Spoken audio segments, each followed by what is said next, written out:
Alright everybody, so I'm working on this Toro TX1000. It's a Kubota diesel mini skid steer. And a while back, my coworker put a new drive motor on the left side because it was completely bad. So after putting the new one on, it made the one on this right side that I'm doing right now was fine, but once we put the new one on the other side, it made this other one weak, so it will barely turn to the right and acts like it could fail at any second. So I am replacing the right side drive motor, and to do that, this thing has been terrible to work on. So I got it jacked up on some wood. I pulled the track off, which that part's easy.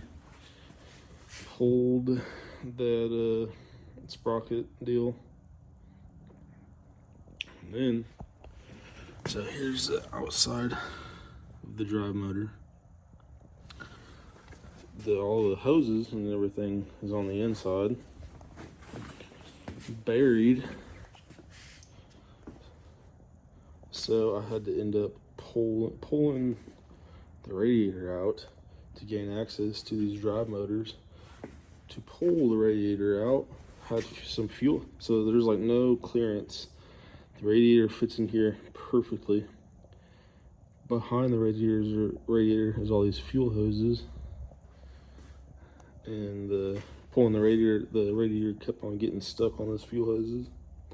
So in order to get the radiator out, to get access to the drive motors, I had to pull the right side tank. And I've got fuel, coolant, transmission fluid everywhere.